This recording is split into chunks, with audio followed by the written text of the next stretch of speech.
And I felt, at the end of the day, being sad only affects you the most. The people who offend you are still going to progress with their lives. So it's up to me to make the change and make the choice, because that's the only way that you get to heal. Healing is for you.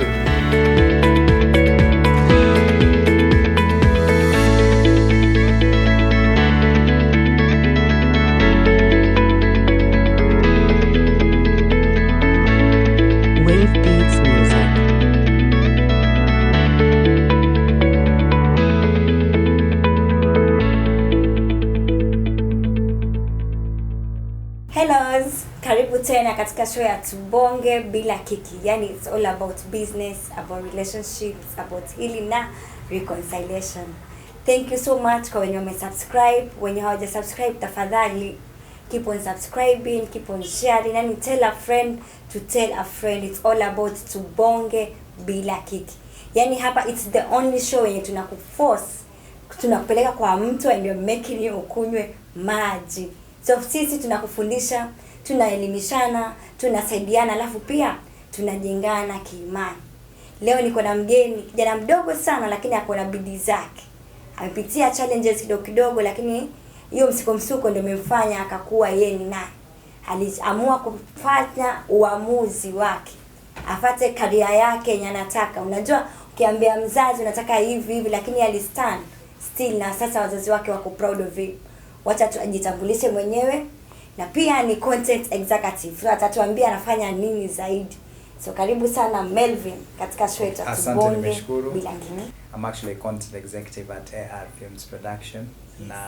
Nashukuru kukuja kwa hii show leo. I believe that everything that we have today is going to embody everything that is entailed a little bit in the show. So mimi nishukuru kwanza kwa kunipatia huo mwaliko today. So I'm happy, I'm excited, and let's get the ball rolling. Karibu sana. Ongea Kizungu. Nikuuliza umetoka Amerika ama? Mimi ni wa huku Kenya. Nimelelewa hapa Mombasa. Okay. I've been able to learn hapo most of my elementary education, high school, a little bit of it imekuwa Mombasa. There was a time pia nilikuwa in Western, nimekuwa huko high school a little bit of it. So but afterwards nilitoka huko nikakuja huku. Then nikaendelea with my tertiary education here. So 3/4 of my life has been in Mombasa. So Mombasa is like home for me, and I'm grateful for that. Na kama Mungu atajalia tuzidi kupanua mabawa, we'll be happy to go to all those different places that God wants us to go. But I'm really excited. Karibu sana. Nimefurahi umekuja kwa show yetu. Jana mdogo sana. So how was your youth? My youth imekuwa poa. But pia kumekuwa na challenges kiasi. Yeah. But I believe it's those things that truly make us become the people that we are today. Especially as a man, I believe you have to go through some degree of adversity to build strength, because we always say that through aggression you're able to build the fortitude that requires you to penetrate through the escapades of life. So kama singepitia hizo vitu, singekuwa mahali ambapo nipo. Na pia through my youth, I'm still a young person, but I've been able to know that everything happens for a reason. And that's truly towards Romans 8:28, I think it says all things work for good for those who love him and those who are called according to his purpose. So, and I believe if you fit that criteria, then everything should be able to flow smoothly for you. Hizo vitu ni gani? Hizo vitu zenye unasema vitu nyingi. Nataka kujua ni vitu gani hizo Melvin. What happened? Well, naweza kunini most of those zilikuwa ni mambo ambayo ziko related na familia. Kulikuwa na mambo ambayo yalikuja yakatendeka between my dad, me, na pia my mom was involved. But I think kitu yenye I'd like to say as we continue the show that in retrospect, right now we are in good terms with Dad. So, but hiyo wakati when these things were happening, hazikuwa vitu za kupendeza, na so all these things zilianzia, I think, after high school. You know, just like you said, kuna zile vitu ambazo wazazi wao wanataka mtu afanye, na kuna ile kitu ambayo wewe unataka ufanye, na pia kuna kile kitu ambacho Mungu amekuumba ufanye. You know, there's always a God-given purpose, there's what your parents want, there's what you want. So there's always a muzzle at times trying to synchronize all those three things. And I think it's in the process of doing that at times we fall into the kind of things that we fall into. So, for instance, with me, my dad wanted me to study analytical chemistry once I completed my high school. So, I had the grades to do that. So, you know, it was really hard to convince him not to go to that direction. I think it took one of his friends, mwenye alinielewa, ndo finally my dad accepted that sawa naeza enda kufanya ICT, because ICT had always been something that I had a passion with. Na pia ilikuwa ni kitu that I used to flow with since nikiwa shule. You know, ilikuwa ni yani ile kitu yenye unaweza fanya effortlessly. Kitu yenye watu struggle kufanya, but to you it was effortless. Could navigate with computers, laptops, softwares and etc. So my dad at first alikuwa anaona ICT siko zenye iko marketable by then, and I think he felt that way because of ile perception yenye ilikuwa huko nje. Because unajua watu wengi kama huna sufficient information about something, it's always easy to make a misguided decision about it. And I think that's what my dad was in a position in. I think he felt that ICT was not broad enough to be able to expose me to that avenue of opportunity, and that's why he wanted me to do analytical chemistry, because he believed that was more marketable, which is true, because si course yenye iko na watu wengi, and also unapata it's always one of those courses. It's just like medicine, you know, it's hard not to be able to get a job when you've done that truly, and when you're well connected rather, it's always easy to do that. So I think hapo ndo there's sema masaibu kidogo yalianzia. So after his friend convinced him, my dad accepted. Nikaelekea hapo katika chuo kuanza kusoma. So, and remember when all this was happening, wakati bado kulikuwa na hii mvutano, this argument, people were already studying. So mimi niliingia kama semester ya pili. Already people had already like so na unajua hiyo si course rahisi. And you know, you can just come and catch up just easily as you think it would be. So nikaingia, nikajibidisha, nikafanya, you know, nikamaliza afterward. So ilipofika sasa hapo wakati wa kutafuta kazi, my dad, you know, alikuwa mara nyingi ananiconnect na watu wenye walikuwa rafiki zake wanafanya kazi kwenye hizi different agencies. But for some reason I always felt that I didn't belong in like a 9-to-5 office, because you know, it's really hard for me to stay inclined in one place for a very long time. So I remember I had an internship at Pwani Oil. Sikukaa sana, but it was ilinipatia exposure nzuri. Nililearn a lot of things. Then I was also at a company called Computech. Computech was good because it was a tech company. So I was able to apply the things that I was learning, and also I was able to grow further.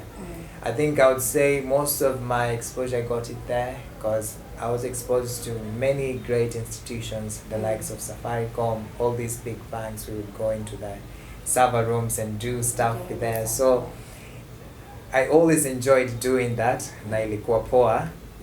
But sasa when all these things zilikuwa zimeisha, so hapo time ya kupata job I think ndo challenge huanzia ama ilianzia. Na unajua as a man kuna ile expectation mzazi iko nayo kwa na huwezi mlaumu, mzazi anakutakia the best.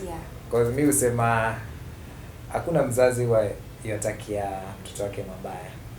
Ni vile sometimes we might do a good thing but not really for a wrong cause, but we might apply the wrong method to achieve it. I think that's what I was a victim of. You know, like it's like I was being compelled to do something which I didn't know what to do. Yeah. But so finally your dad accepted you to do. Yeah, he did accept the ICT. me. Yeah, the ICT, he paid for it. I did it. I completed. Oh, but that after being talked now to engage. Yeah, not through you. Not through me. Wazazi mnapenda kujikaza sana sana. Yaani mpaka mtu mwingine akuja kuongeleshana. Sometimes mtu ana mtoto unakaa umsikize, umwangalie nini anataka. Ndio tuna wazazi wengi wanajua tu ni daktari, either nurse, ile ndio courses mpya, lakini sasa hizi mambo imekuwa mengi, watu wanasoma mambo mengi sana. So sometimes mtoto ameshajitambua anasema mimi nataka kufanya art. Mimi nataka kuimba. But what you can do as a parent, ni msupport mtoto wako. Maana sengine unaweza mfanya afanye kitu lakini hana haja kufanya. So hata kuwa ana perform anasema nimeenda course fulani sababu mzazi wangu anataka nisome hivyo. So sometimes before making a decision for your kid, jaribu kae chini na yeye muulize mtoto wangu, hii ningependa ufanye hivi lakini ni gani unataka wewe mwenyewe individual ufanye. Alafu kabla sio tuanze ulikuwa umeniambia ulikawa away from home. Yeah. What happened? What made you stay away from home? Ukatoroka nyumbani. Yeah, hiyo ilikuwa ama ni youth vijana walikuwa wanakusumbua. Labda ilikuwa ujana, lakini naweza sema pia kuna mambo ambayo yalitendeka hapo. And up to date I still believe foundation bado, root cause still bado ilitoka hapo tu kwa the clash between parental desires and the pursuits of the child. So hiyo wakati nilikuwa in a church which siendi saizi, but hiyo wakati nilikuwa nikienda kwa hiyo kanisa. So I think we all know that most of in almost all churches there are always stuff that happen.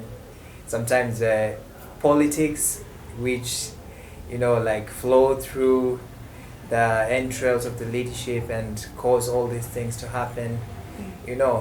But still bado ile kitu yenye wanasema that kila kitu happen for a reason, na kama inge happen singekuwa penye niko hapa. So kulitokea na hizo mifarakano ambayo ilikuwa ni kutoka kwa uongozi, the top leadership of the church, and my dad was like the dean of deacons in his church.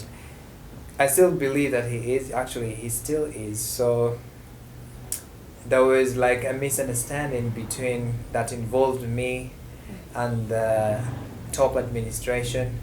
And so it was actually, people went and cooked, stories about me, unfortunately. And I was actually had made to apologize. It's like they wanted me to apologize for something which I didn't truly do.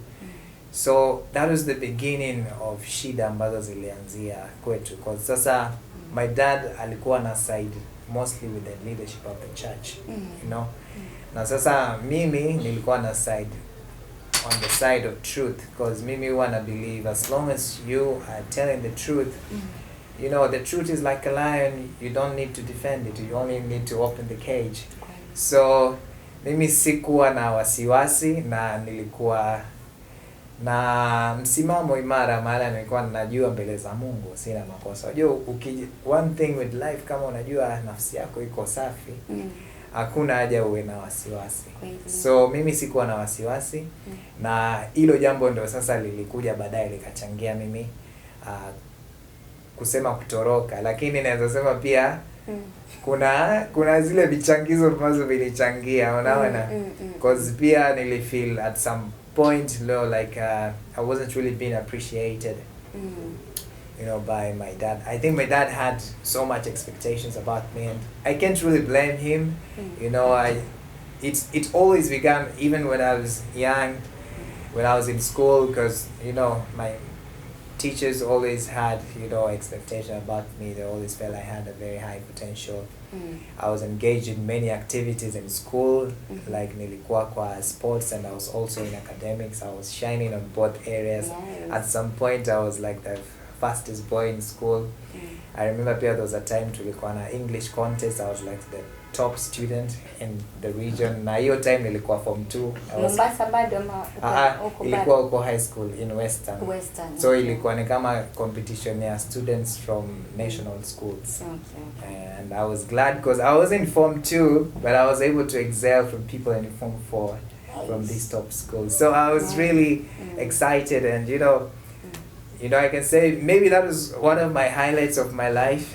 But yeah, so people have always had this high expectations about me, and my dad always pushed me because he always believed that I had so much to offer, you know. So I feel that's the reason why he was hard on me. So he didn't really have a bad intention, but it's just that the approach was not really right. Okay. So yeah, as a result of that, now, you know, I think my dad was like between a rock and a hard place. He couldn't choose between sticking with me or sticking with the leadership of the church. And that's when my dad decided to stick to the leadership of the church. So I ended up, you know, finding myself in a very tight situation with him. I experienced physical abuse, you know, in the presence of my mom and my younger brother. You know, I can say that was like one of the saddest moments of my life, because I've never really been subjected to that pugilistic attitude or experience like that day. So it was something I always look back today, and I look back at it with joy, but at that time it was not. It was really, really hard. So now, because of that, you know, I had to make a decision. I was compelled to make a decision, you know. So nilijipata niko bara, you know, because my dad was angered because of that, and you know, it felt like I was still very young. Najua saizi mi bado ni young, but hiyo time nilikuwa very, very young, ndo nimetoka tu shule. So, and here I was like challenging the top leadership, and I'm like, you know, how can you do this when you're at your age? So it felt like a huge pinch of, you know, disrespect, and I couldn't take that. So that's why nilijipata. So my dad was forced to make a decision, and you know. Was it something that's bad that you don't want to say it? Yeah, you know, sipendi kuongea deeply about it in the cameras, because you know, I already got over it, and you know, like I said, we're already in good terms right now with my dad and the church, you know. So sipendi kuongea so much into it, because it will always look like, you know, to someone who hears it, that they could actually end up developing a certain mindset about these people. But then we remember this was in the past, and you know, what you did in the past, you're not the same person you are 5 years back, you know, just like me. And this is something which happened like almost 10 years ago.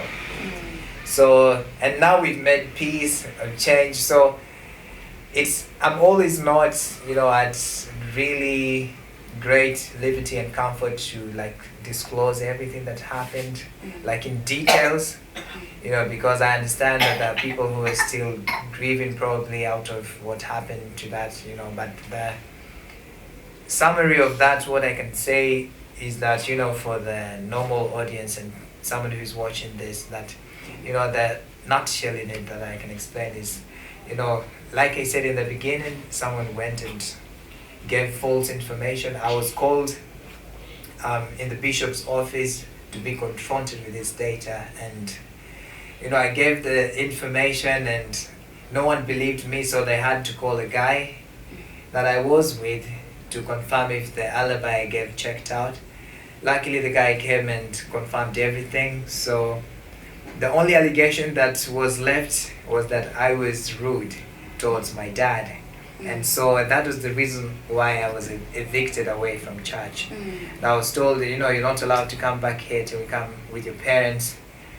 And so, that's how it continued. I find myself going to church with my parents, having to explain things the way they were. And, still, I had the same mindset that I had, that if you never did anything wrong, there is always no point to apologize for it. Yeah, so I think, for the sake of those people, I can't really get so So deep. that means you got your healing and you reconciled. That's why you made peace with yourself. Yeah, and I made peace with myself. I made, that healing came through, I think it came through Jesus, and also forgiveness. I realized the easiest way to have peace is to forgive. You can never have grudges towards, especially parents, that people who brought you in this world. So, you can't really have a grudge with your dad. And I understand that people whose parents have done, great atrocities to them that cannot be mentioned. But at the end of the day, it's still your dad, it's still your mom. You have to forgive them. And forgiveness is the beginning of healing. And the end product of that is peace. Because healing is gradual. It doesn't really happen once. It takes time for healing to be actualized completely. So you always have to give yourself time and stay in the presence of God. Because if it was just through my strength, I wouldn't be able to forgive my dad. Because I felt betrayed. No child would want to be betrayed by their parent. And so I felt betrayed by, my dad. So at the moment, so that's why it was really hard for me at first to forgive him totally for what he had done. But over time, I think it became easy. And, I just got used to it, and God helped me through the process because I surrendered my will to him and he took over. So I learned through that, and it also made me someone who can take in a lot, because even up to date I always say it's hard for someone to offend me because I've gone through a lot of things and I've been offended by the people closest to me, and I still forgave them. So if I was able to forgive my dad, then it becomes really hard for someone to offend me to a point that I will not be able to forgive them. So inamaanisha dad alikuja akakuomba msamaha without? My dad never really apologized. African dads, African parents, the generation of our parents, they don't really apologize through the lips. They just make statements, or not really statements, they apologize through actions. Yeah, so my dad never really told me he was sorry, but I saw the efforts he made towards trying to get to me, and I knew this was his way of trying to say I'm sorry. Yeah. But the good thing with that is that was happening already. I had already started inclining myself to that idea of being remorseful, not really being remorseful, but being sympathetic, empathetic towards him. So, and I felt, at the end of the day, being sad only affects you the most. The people who offend you are still going to progress with their lives. So it's up to me to make the change and make the choice, because that's the only way that you get to heal. Healing is for you. Many people die because they're holding grudges, for people who offended them in whatsoever time, and the people just live their lives. So why should you punish yourself for someone else's mistake? I feel the easiest way to heal is to forgive. Whether or not the person seeks forgiveness from you, I think you have a duty to forgive them, because especially we as Christians, there are numerous scriptures that encourage us to pursue peace with all men. So, and I believe you can't be a practitioner of the great faith without being able to embody what it truly says. It's one thing to quote a scripture, it's another one to live it. Yani nimejifunza kitu hapa. Anasema sometimes alihatiwa na mzazi wake, lakini mzazi wake ni kwa sababu ni vile alifuatwa akaelezewa maneno. So mzazi ni nani anakuletea ripoti ya mtoto wako? Utachukua hatua ya kwanza kukana mtini na mtoto wako, muulize nini naendelea, ama kwa sababu huyu mtu unamwona ni mtu mkubwa, ako na cheo, anakueleza mtoto wako ni hivi na hivi, tayari unaamini, unaanza kuside na mtu mwingine bila kujua feelings ya mtoto wako. So ni vyema sana, na nabonga bila kiki, ni vizuri sana kama we ni mzazi, ni kweli umeletewa ripoti ya mtoto wako, ya mtu wako, lakini jambo la kwanza utafanya ni kaa chini na mtoto wako na muelezea, kuna hii nimeambiwa, kulienda vipi, what happened, unafaa usikize both ways, kwa sababu huyu ni leader, ako na cheo mahali, amekwambia hivi, unaenda kuamini, unaanza kureact kwanza kwa mtoto wako. Alafu elimuudhi, ni kijana kweli, alipigwa ama aliongeleshwa mbele ya wadogo wake. Unarekebishaje mtoto wako kama amekosea? Ni vema unamkalisha chini na mwita kando. Si lazima umkorofishe mbele ya wadogo zake. Maana ni jambo linamfanya ulizidi kujichukia, ama what happened? I feel very like sad because it was my brother by then was still very young, and he looked up to me in many ways. Even up to date he tells me, you're my hero. I saw what you went through. You still overcame that. So by then, I could see my brother was extremely sad. I think he was crying. My mom was crying with all that was happening. And the neighbors could also see what was happening. So it was really embarrassing. I think it was the lowest moment of my life. Yeah, because I've never been embarrassed that way. So it was hard. So mzazi, siku yote unataka kurekebisha mtoto wako, especially mkubwa, angalia unamrekebisha katika mazingira gani. Manake hapo unaangalia jirani yuko wapi, ndugu zake wako wapi, unamwita kando. Manake hao wengine pia wanamuona kuna madharau itakuwa, ama mtu anamchukia, anasema huyu babako alimfanya hivi, mamako sana kufanyia hivi. So sometimes angalia ni mazingira gani unamrekebisha mtoto wako.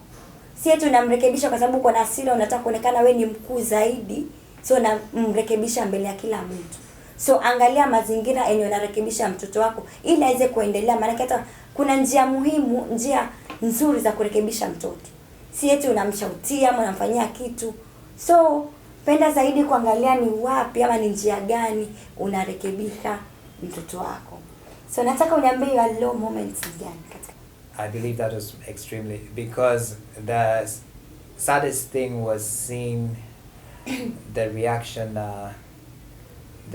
on my mom and my brother's face, and also I think my sister was there. It was the lowest moment of my life because I've never been truly publicly degraded like on that day. So it was a low moment for me. And also, that moment, when all those things were happening, and when I was ostracized from the church, and when my mom was also fallen victim to that, and my siblings, I think that phase was a low and also a high moment. A high moment because it drew me closer to God, and it made me experience things I've never experienced, both spiritually and physically.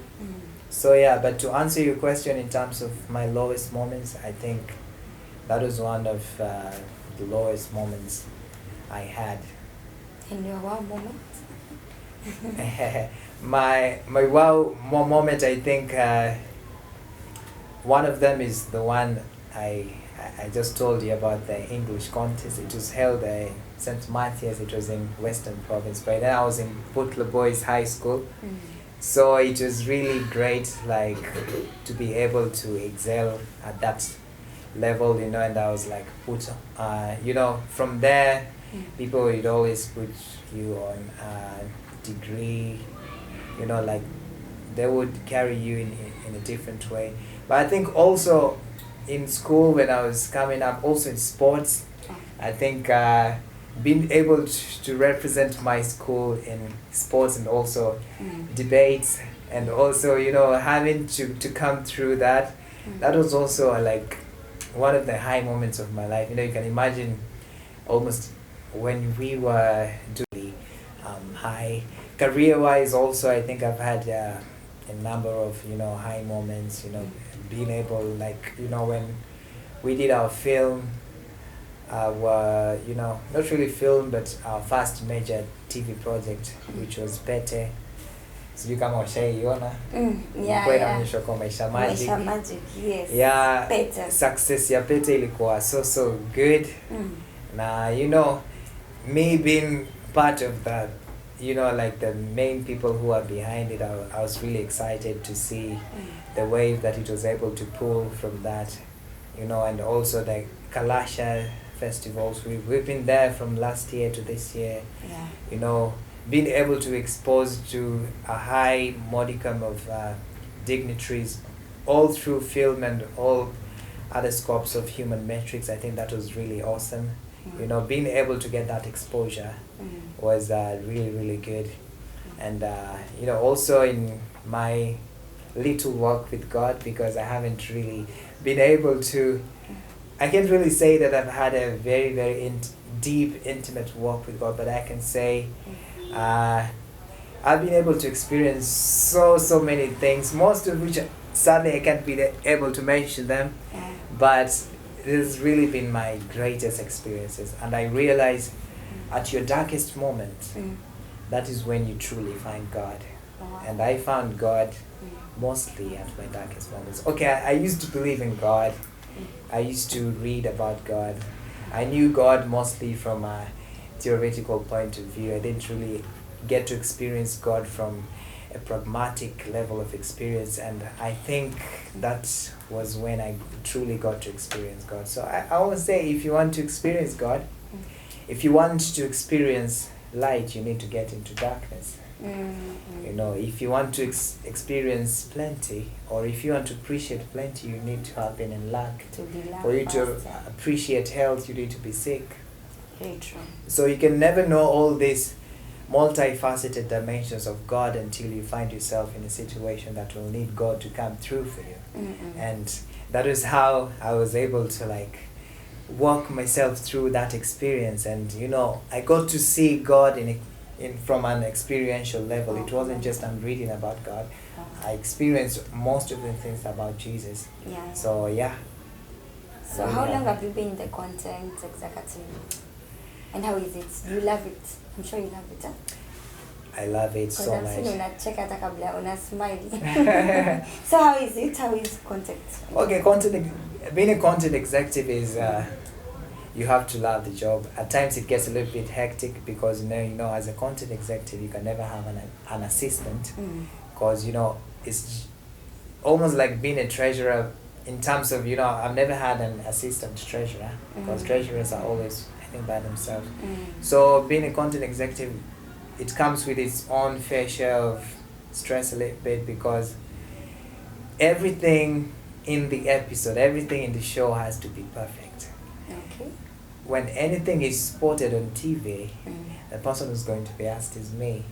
So it's an enjoyable experience. Why? Because it helps me to navigate into the different phases of production. It also puts you in a place where you have to know all these things, because you can not be able to critique what you don't understand. So I'm able to like have a full wide view about how the film industry operates, both all the way from pre-production to post-production.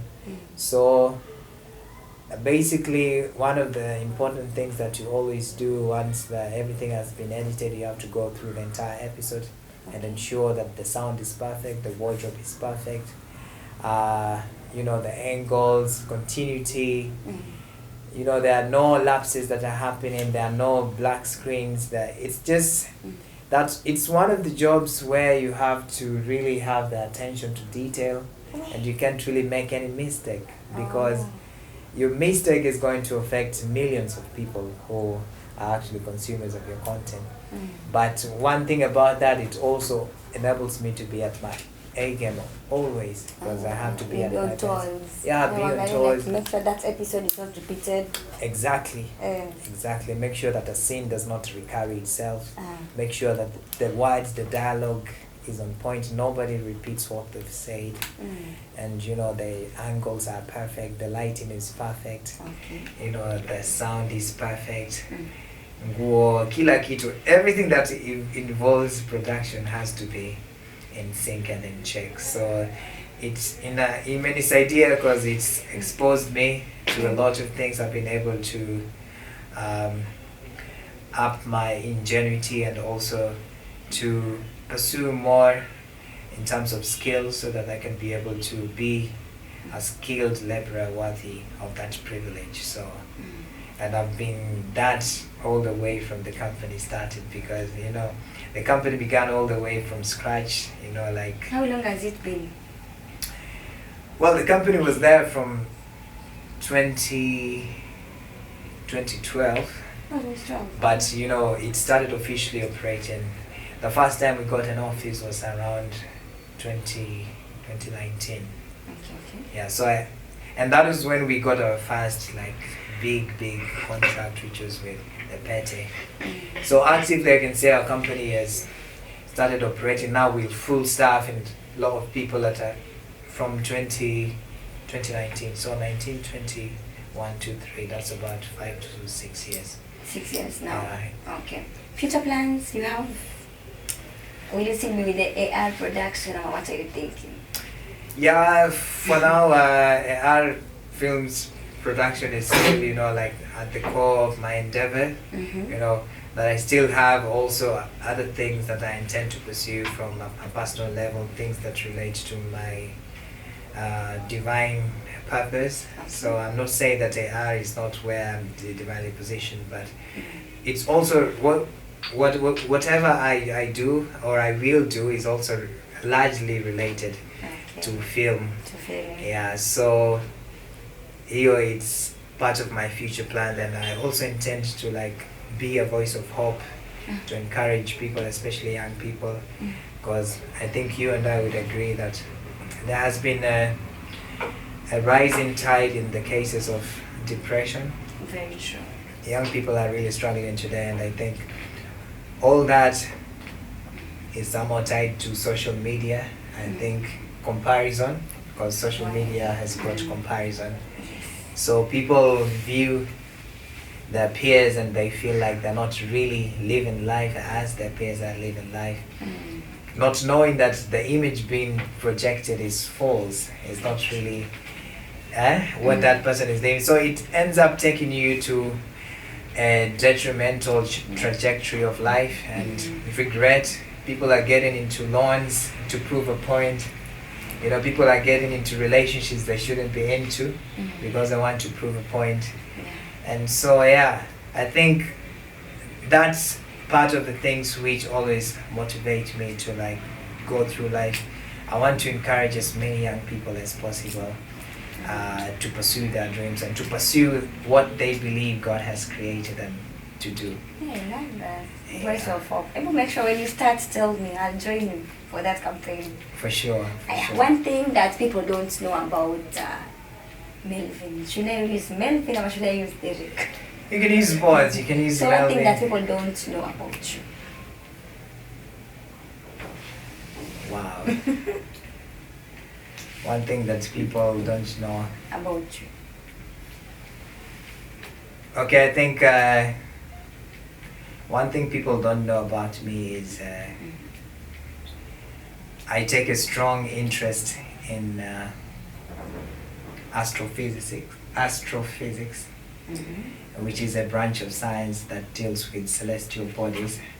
So I always like doing my research based on that line, because I believe to understand the future, you must be able to understand the past and the present. So I tend to research more on the origin of the universe, the present place where the universe is, and the future. You know, it always fascinates me to learn things which are beyond myself. Things like time travel, you know, and things like what lies out there, the aliens and everything, you know, like getting into a deeper level to understand these things. You know, there's always a misconceptions and there's always the truth. So once you get deep into these things, you're able to understand what's really happening. And maybe I can make a disclaimer that astrophysics is not astrology, because people tend to confuse the two, because astrology deals with zodiac signs, you know, and you know that's very satanic if you truly get into the details of The details more, yeah, you know, like the origin of that. Because I think another thing which young people do today is we do things without really understanding the history. You know, people do yoga, they don't really understand the history of yoga, where it came from. Oh yeah, because everyone is doing so. Yeah, it looks Actually, trendy. so many people are they're doing yoga.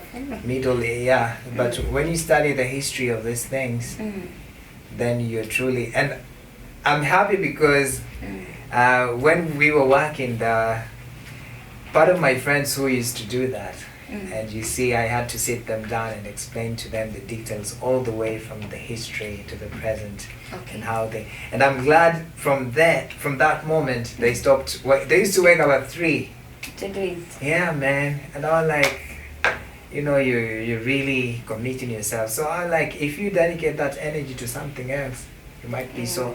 So once I explained to them the origin of these things and how these things operate, they stopped. So I was glad because I was able to make a difference in someone's life. I think every day that's the mindset I work with. My high moments are always when I change someone's life. Because I don't know when I'm going to be in this world, but I always say as long as God has given me breath, I try as much as I can to change someone's life for the better. It could be a simple thing. Maybe someone is hungry and maybe I'm in a position to get them food. In that way, you also have affected the trajectory of their destiny. So I always like changing people's life for the better, and I always like to lead that path because I don't want people to experience what I experienced. So that's what drives me, because I know God took me through this so that I could be a voice of hope to the young people. You had mentioned earlier kwamba you forgive mtu bila hajakuomba msamaha, si ndio? Yes. Because I want to imagine na Tubonge Bila Kiki, how is it you are able to forgive someone mwenye hajakuomba? Because imagine the next time unamwona huyo mtu hapo, don't you still feel like you need to ask for forgiveness? Well, it's true. Si kitu rahisi. Yeah. And but at the end of the day, ni kitu naamini ni kuwa what the word tells us. With God nothing is impossible. Okay. So mimi kivyangu kibinadamu ni ngumu. But wakati unamwachia Mungu, which is what I did. I told God, you know what? You've been there with me, you've seen what happened to me, so it's really hard for me to get myself to that place where I can say I've forgiven this person totally. So just help me to forgive this person. So, and I realized the more you stay in God's presence, the more you become more like Him. And one thing we know is that God is love. God is love. So you can't be walking in love when you're having grudges with people.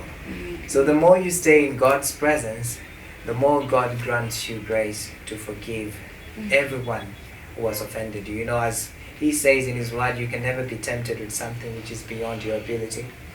So hata mtu akikukosea, always ask yourself, what would Jesus do? I think that is always one of the things that guides me. What would God want me to do? Even if, because it has to go beyond me. Okay. Because nikiangalia kivyangu sitakusamehe. Huwezi, ni kweli kibinadamu. Kibinadamu mimi siwezi. That's why unambeba hivyo.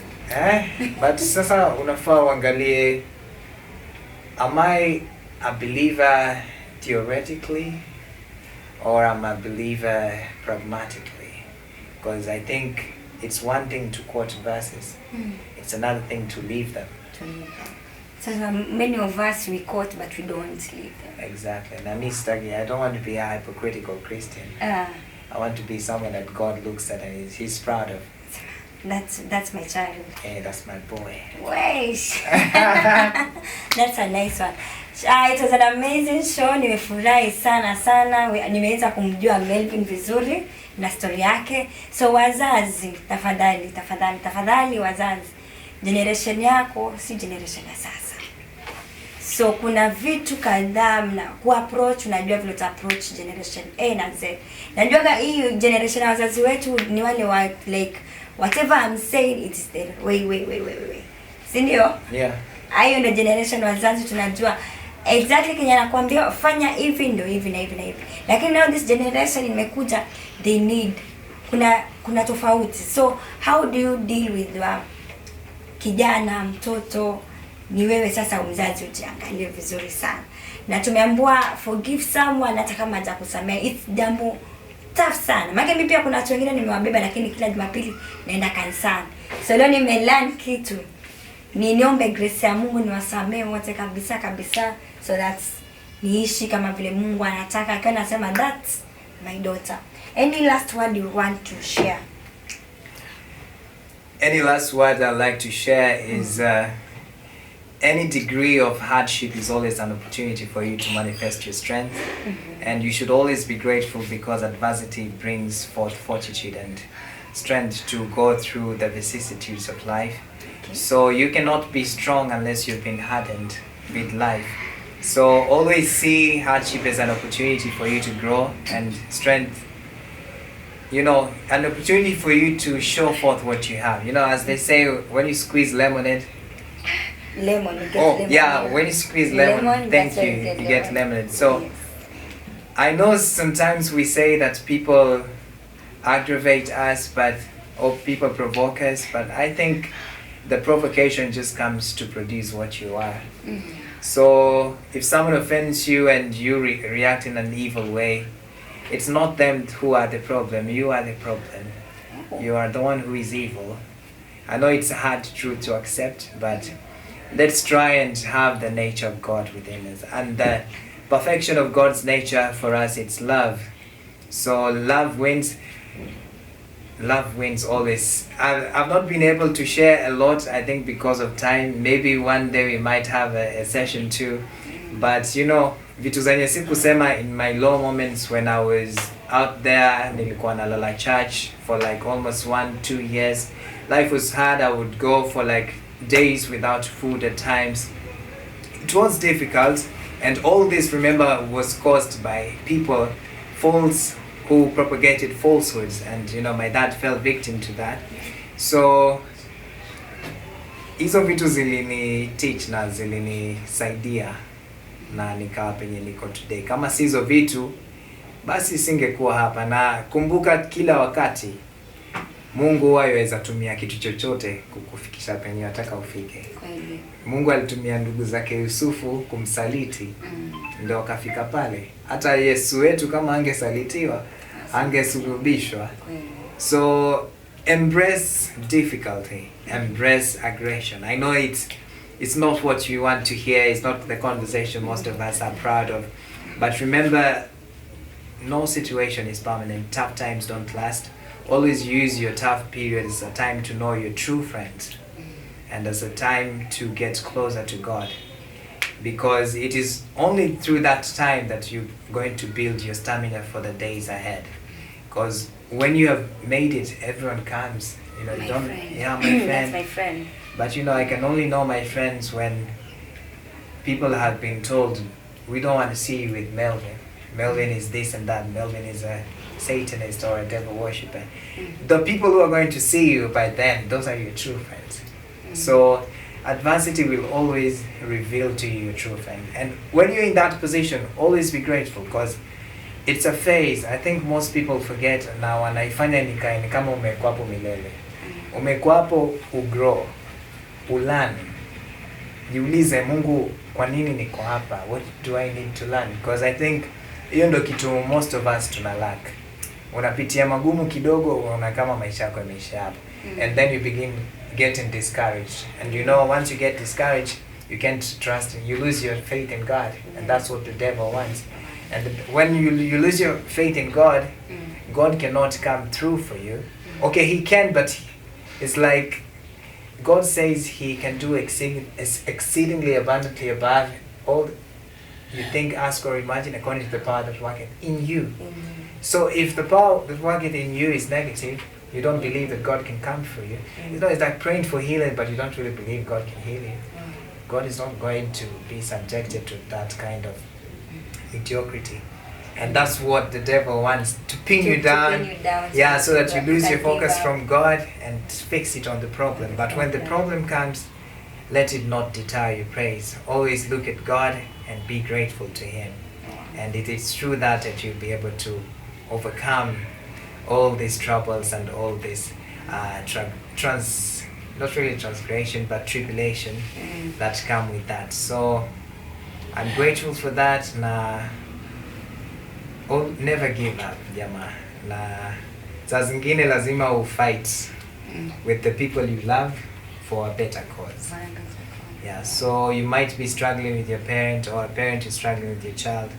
Don't give up on your kids. Your kids might be doing drugs, or might be engaging in, all these things that you can think of. Today we have more problems that we had in those days.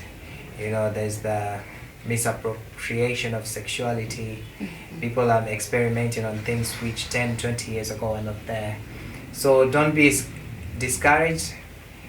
Keep praying. Develop a bond with your child, just like my sister amesema hapa. I think hiyo ndo kitu. Kama kuna the best lesson mimi hizi vitu zilinilearn ni always build a bond with your child. Yeah. Let your child be a friend to you. The same way God calls us friend, let your child be free with you. Because hata hizi vitu kama child abuse, they happen because the kids are not friends with their parents. So the child is afraid to tell you what uncle did to me. So tafadhalini wazazi, kuweni na hiyo uhusiano mwema na watoto wenu. Itakuja kuwasaidia sana na tutaepuka mengi, lakini la muhimu kabisa, trust in God always, never give up, and always see hardship as an opportunity to thrive. Yes. Yaani Melvin umesema kila kitu, kama ulikuwa kwa mdomo yangu, kama ulikuwa kwa akili yangu. Umesema kila kitu. It's an amazing conversation na Mr. Melvin hapa hivi. So wazazi tumeshaambiwa yote, sina mengi ya kuongezea hapo. Alafu pia tumeambiwa tukumbuke, I've just learned kwamba, na sio wa kwanza umesema hii neno. Ameniambia sometimes unajipata kwa situation, just to try to ambia Mungu nini unanifundisha hapa. So whatever situation that tunapitia, try kuambia God, what are you trying to teach me in this lesson? So don't give up. So keep subscribing, keep sharing. It's all about Tubonge Bila Kiki.